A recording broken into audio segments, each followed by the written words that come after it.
नमस्कार मित्रांनो. नुकताच महाराष्ट्र राज्याचा अंतरिम अर्थसंकल्प सादर करण्यात आलेला आहे. त्यामध्ये उपमुख्यमंत्री अजित पवार यांनी अंतरिम अर्थसंकल्पात मुख्यमंत्री माझी लाडकी बहीण या योजनेची घोषणा केली. या योजनेअंतर्गत महिलांना शासनामार्फत दरमहा 1,500 रुपये किती 1,500 रुपये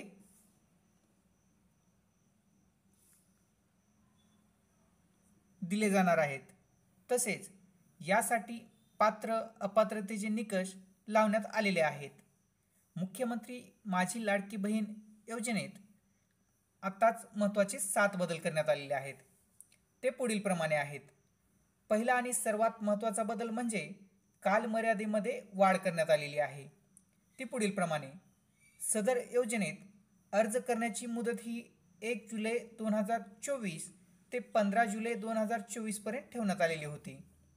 या मर्यादित सुधारणा करण्यात येत असून आता सदर मुदत ही 2 महिने ठेवण्यात येत असून ती 31 ऑगस्ट 2024 पर्यंत लाभार्थी महिलांना अर्ज करता येईल.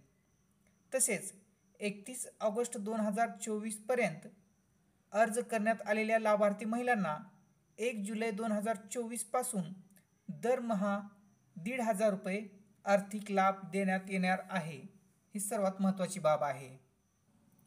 आता पहा पुढील बदल हा अधिवास प्रमाणपत्राबाबतचा आहे.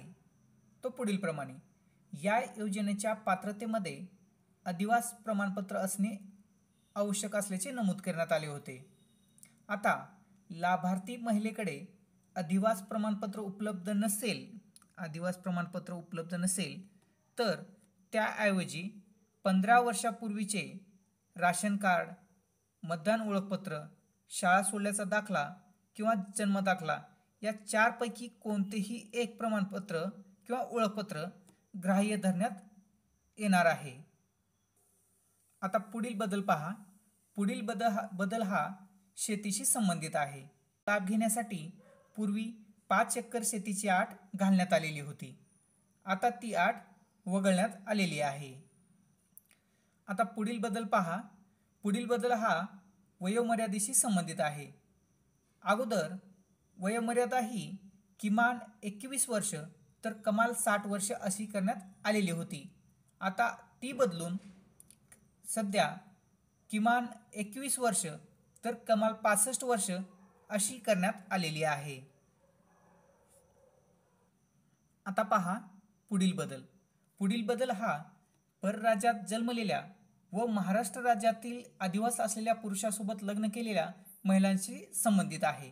तो पुढील प्रमाणे परराज्यात जन्म झालेल्या महिलांनी महाराष्ट्रातील अधिवास असणाऱ्या पुरुषाबरोबर विवाह केला असेल तर अशा बाबतीत त्यांच्या पतीचे जन्मदाखला, शाळा सोडल्याचा प्रमाणपत्र, अधिवास प्रमाणपत्र यापैकी ग्राह्य धरण्यात येणार आहे.